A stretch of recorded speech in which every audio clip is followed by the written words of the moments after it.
From Transport Topics in Washington, D.C., this is RoadSigns. Here is your host, Seth Clevenger. Thank you for listening to RoadSigns, the podcast series from Transport Topics that explores the trends and technologies that are shaping the future of trucking. In this episode, we're going to discuss the advent of electric-powered commercial vehicles. Today, this technology is still in its early days, but the first generation of electric trucks is already out on the road, hauling freight, and paving the way for broader deployment in the coming years. At the same time, market conditions are becoming increasingly favorable for electrification. Many large corporations are making commitments to reduce carbon emissions in their supply chains, and some states are targeting a gradual shift toward zero-emission trucks in the next few decades. But how quickly will the trucking industry embrace electric vehicles? And what challenges will early adopters need to overcome? To help us answer those questions, we're going to bring in a guest who is at the forefront of this emerging market for electric trucks. With that, we're excited to welcome Rakesh Aneja, head of eMobility at Daimler Trucks North America. Thanks for joining us, Rakesh. Thank you very much, Seth. Thanks for having me. Just 4 or 5 years ago, there was very little conversation about electric-powered commercial trucks. Now, in 2021, electric trucks increasingly look like the industry's future, or at least a very important part of it. But how do you see it, Rakesh? Are battery electric vehicles someday going to overtake diesel as the dominant propulsion system in trucking? Yeah, it's fascinating, isn't it, Seth? Our industry is faced with its most significant transformation ever, and so much has changed in the last few years, as you noted. So yeah, it's a little bit difficult to, speculate on volumes and how the transformation may take place. But certainly, we are convinced, and we are aspiring towards a tank-to-wheel, carbon-neutral vehicle offering 100% of our portfolio by 2039. And between now and 2039, how that transformation exactly takes place is something we will have to shape along with the rest of the industry and stakeholders. But from our perspective, we see two complementary technologies today, and that's battery electric vehicles and hydrogen powered fuel cell vehicles. And certainly, the battery electric vehicles have a lot of momentum today. There are a lot of use cases and applications for that technical feasibility is there or will become available very soon. Although there are certain limitations, and most notably, it's related to energy density of the batteries, which affects weight of the vehicle, the payload it can carry, as well as the range. But certainly, in the near term, for certain use cases, certain applications, battery electric vehicles are a very, very promising option for this transformation. And in those cases where there are limitations related to range of the vehicle, there are opportunities certainly for hydrogen fuel cells to complement the battery electric vehicles for long haul routes where battery electric applications may not be most suited. And our perspective, as always, is we want to be able to offer the best technology for our valued customers for their specific applications and use cases. So we are working and developing both, certainly from a regional North American perspective, also from a global perspective, so that we can offer the right technology for the right use case to our customers. This certainly is quite a transformation the industry is going through. And speaking of that transformation, DTNA first introduced its heavy-duty Freightliner eCascadia and medium-duty EM2 models in 2018. Those vehicles are now available for order, with limited production scheduled to begin next year. To reach this point, though, some of your fleet customers have been running these vehicles in their real-world freight operations, and they've now logged more than 500,000 miles in the field. What have you learned from this co-creation process with your customers? And how will it change the final products as you begin to take orders and move closer to that production date? So, fascinating journey overall in the last few years on this topic. And one of the mantras we follow at Daimler Trucks North America is we start with listening and we build to solve. And this nature of this technology on the electric mobility side of things, with this fast paced change, was ideally suited for us to involve our customers in this co-creation process. And that was the idea behind this innovation fleet and the customer experience fleet. We have about 41 vehicles total running with our valued customers, over 20 customers, and collectively we have logged around 800,000 miles today. And it's been a fascinating learning journey, certainly for us as well as for our customers, where We have learned about topics related to overall infrastructure. As you can appreciate, for battery electric vehicles, that is one key aspect besides the vehicle operation and besides the vehicle technology is overall charging infrastructure side of things. We have learned about standardization needs for the industry, whether it's design of the charging plug or the charge port, for example, or the location of the charge port is another key one, as well as then the overall interaction that the driver or the customer may have with the vehicle, whether it's with the HMI or the overall vehicle performance that we can get into it as well.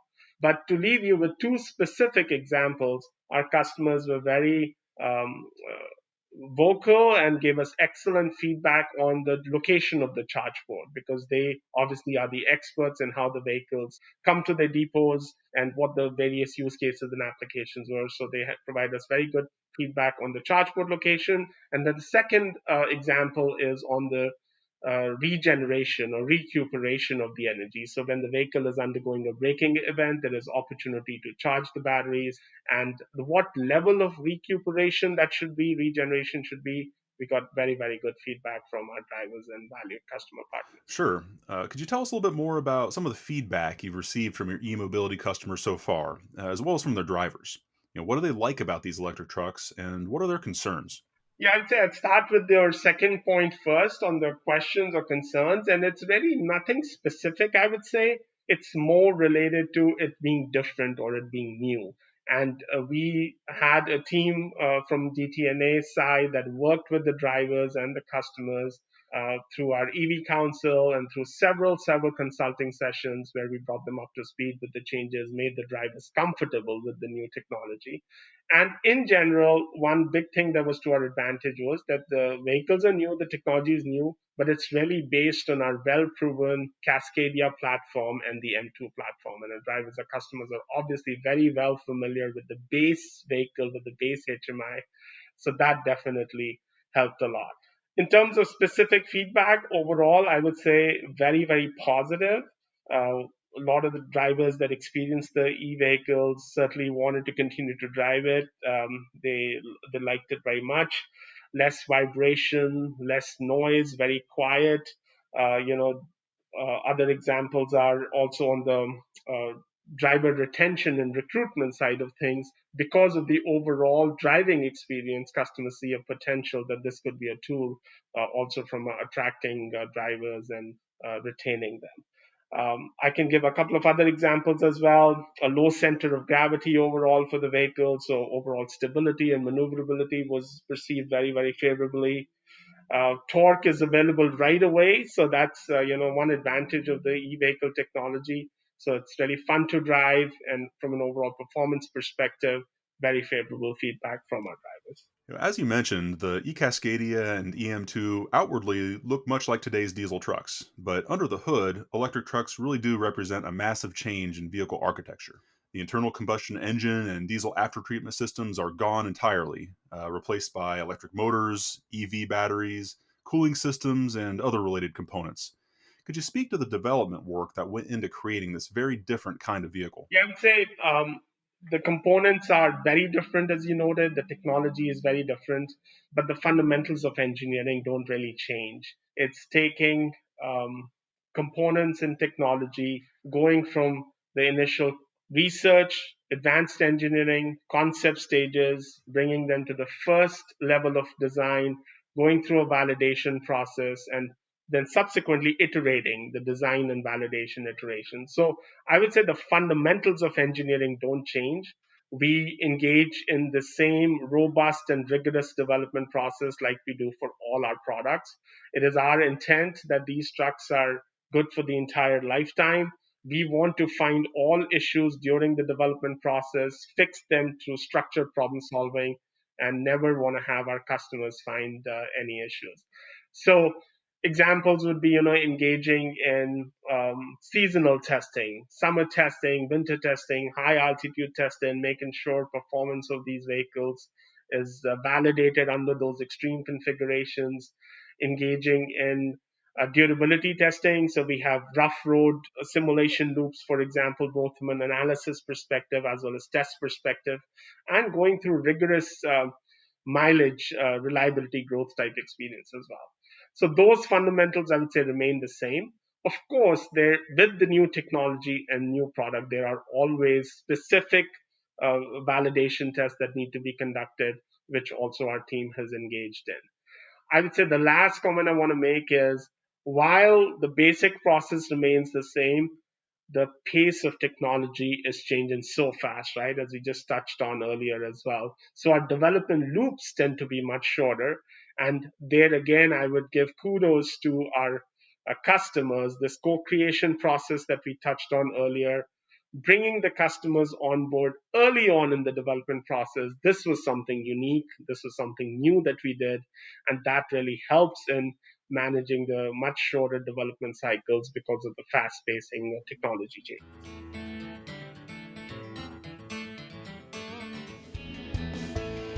The world is moving again. Penske never stopped. They've been working hard, monitoring every mile driven, every wrench turned, and every shipment delivered, giving them unique insight on managing the most challenging of demands. That includes identifying and fixing hidden stress points in supply chains before they become a problem. Visit gopenske.com to see how Penske's practical innovation and customized solutions can help you adapt and move forward with confidence.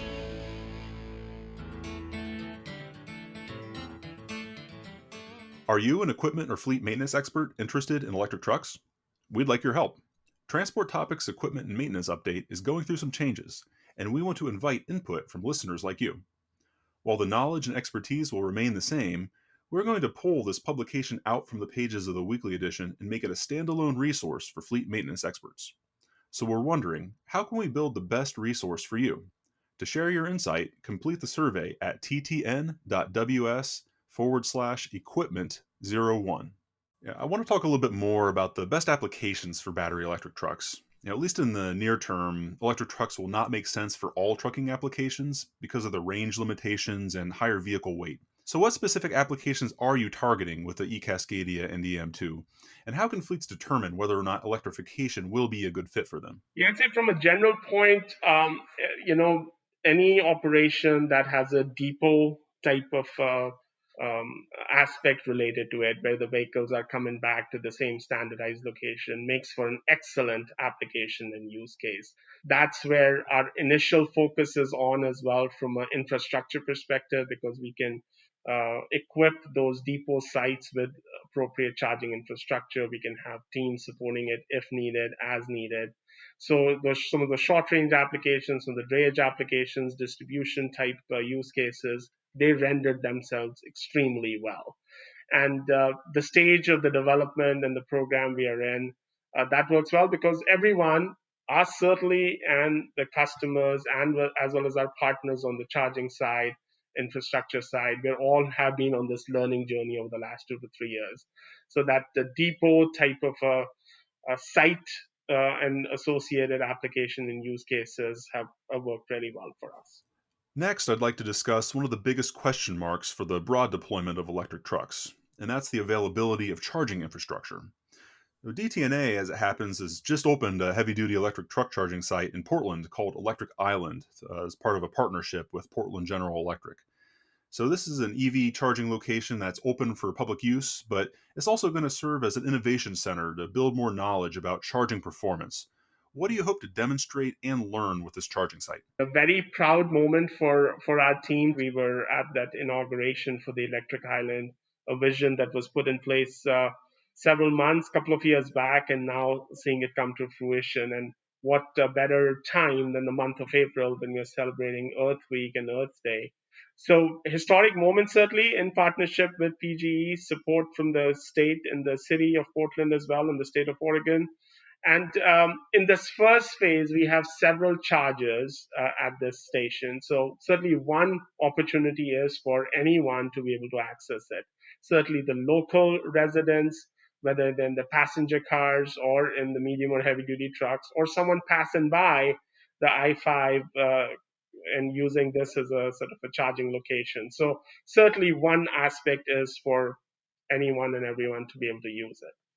The second now is on the learning side of things, and that's a great opportunity, certainly for us on the vehicle side as well as on the charger side. How is the vehicle performance while charging? How does the charger performance look like? As well as a lot of good data that our partner PGE can learn from it as well in terms of vehicle to grid technologies, and when the vehicle is charging, what does it mean from an overall energy management perspective.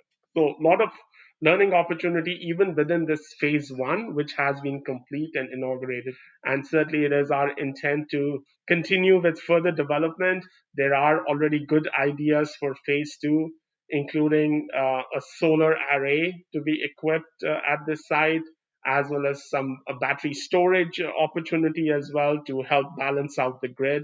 And also having a learning center and innovation center for the public, for our key customers to come visit the site and learn more about the overall charging infrastructure and the electric ecosystem. Yeah, it sounds like a great opportunity to learn more. As you look ahead, how do you see the charging infrastructure for electric trucks evolving in the years ahead?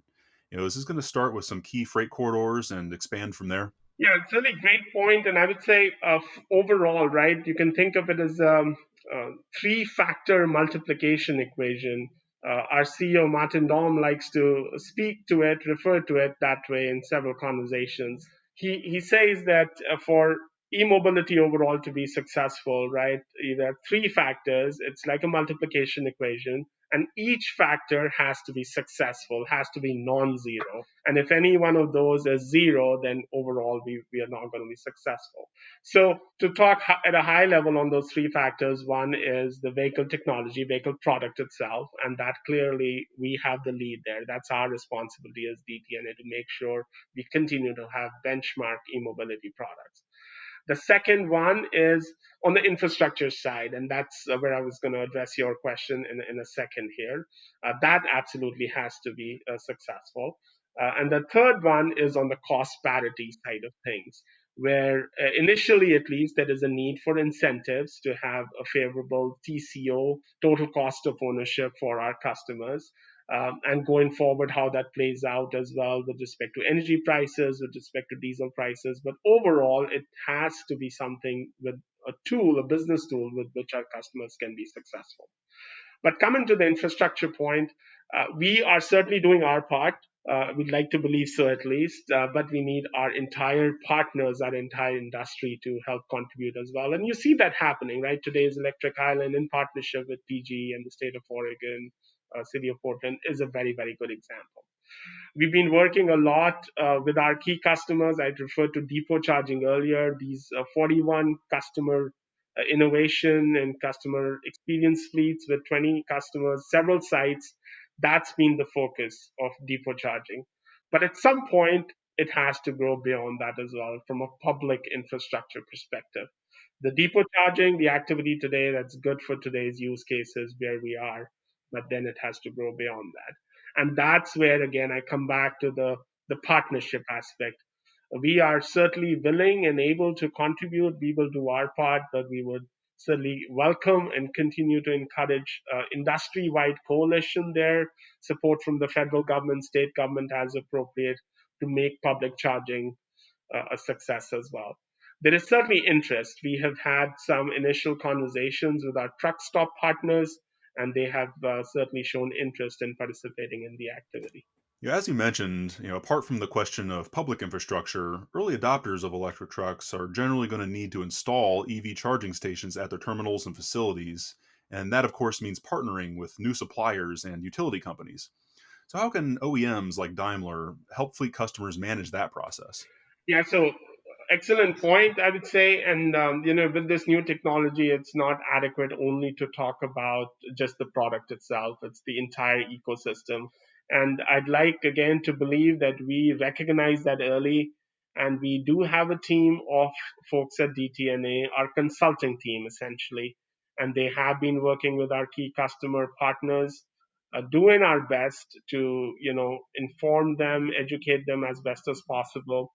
And I'll just give you maybe two easy examples where, talking about even chargers, the chargers that need to be properly sized, they need to be compatible, they need to be reliable. If the if the charger is down, the truck is down, and we pride ourselves on having high uptime. So we certainly want to make sure that the overall charging experience is seamless. So that's where our consulting team comes in.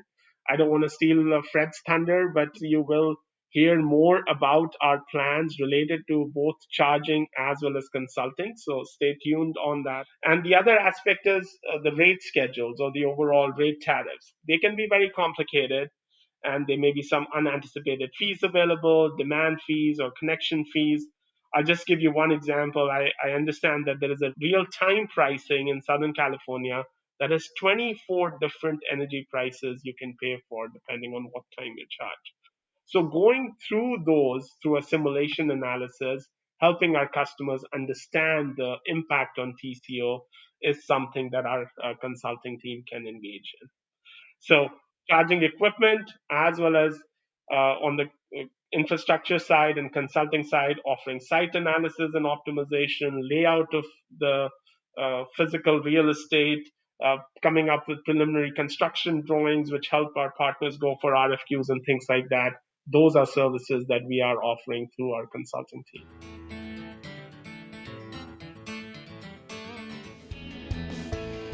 The world is moving again. Penske never stopped.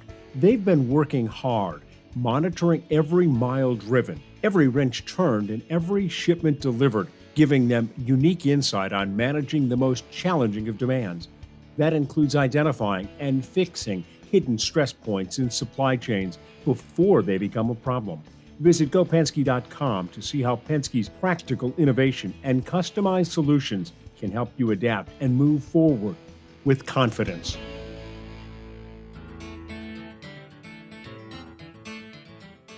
Next, I'd like to talk more about vehicle maintenance, which of course is a huge factor for the success and profitability of trucking companies. And electric trucks really do offer some potential maintenance benefits by eliminating the need for diesel emission systems. But of course, they also introduce a lot of new components.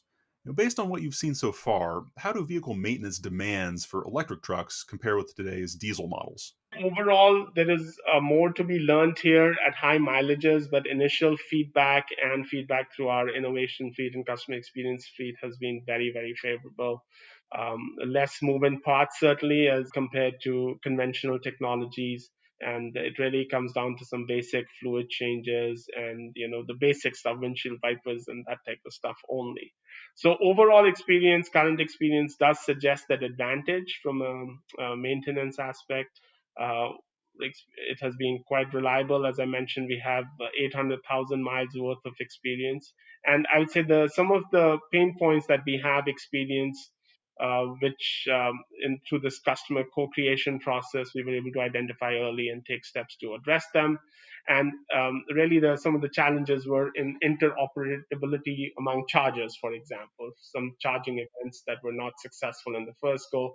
And that again highlighted that we were on the right path with this holistic ecosystem approach. We have to be able to make sure different chargers work seamlessly, different software interact seamlessly with each other, so that the overall uptime is as high as possible. Next, I'd like to move on to a crystal ball question that I can't resist asking. Looking ahead, what kind of trajectory do you envision for electric truck adoption in the coming years? Do you see it increasing gradually in parallel with the electric passenger car market, or do you see opportunities for rapid market share growth in the years ahead? Yeah, I'd say there is definitely opportunity for rapid market share growth, but it's a little bit about us controlling our own destiny as an industry, as a society. Um, we certainly, I don't think any one company or any one entity can do it alone, but the potential of the technology is there. As DTNA, we have certainly made some bold aspirations and set a clear vision for ourselves that we are all in towards carbon neutral products. 2039 by 2039, we have a target to offer 100% tank to wheel carbon neutral vehicle products.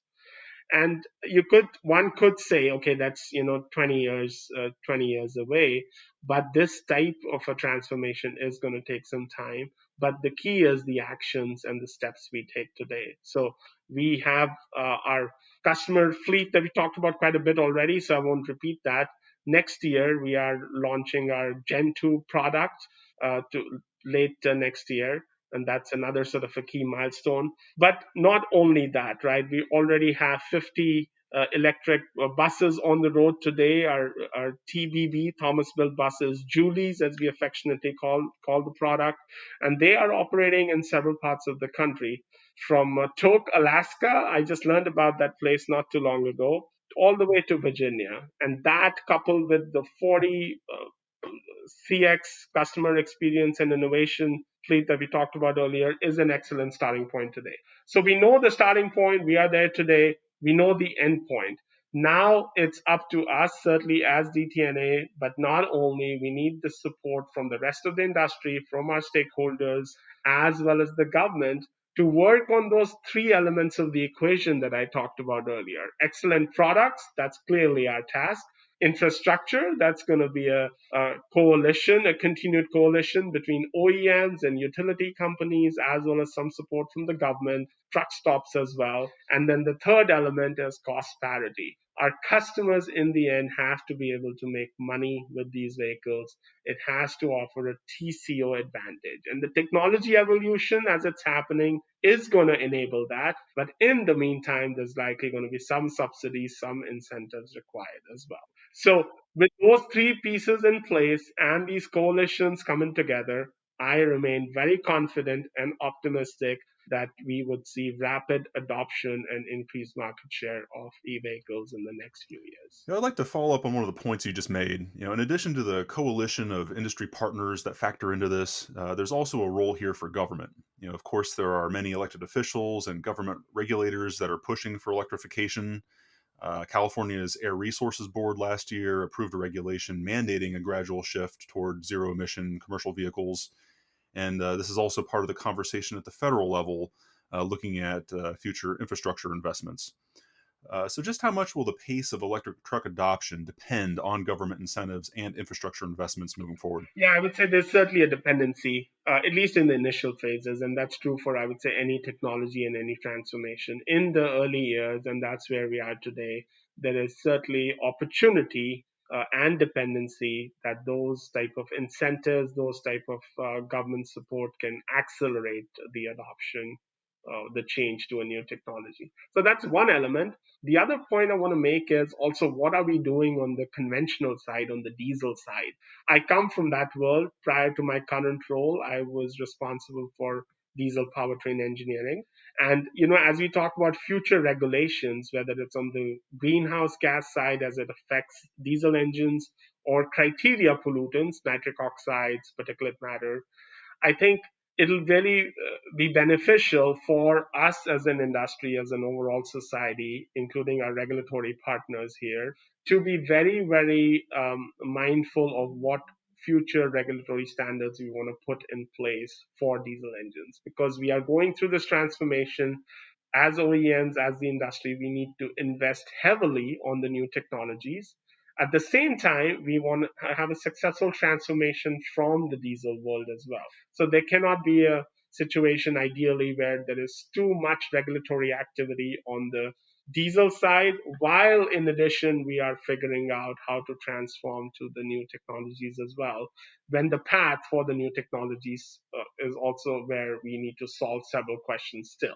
So I think there is a balance on both sides, right? Incentivizing the new technology, but also being very, very sort of intentional about what regulatory aspects do we want to have in place for the current technology. Well, there's no doubt that this is a very busy time for engineers these days with the emergence of battery electric and hydrogen fuel cell technology, of course, all the while refining today's diesel engines.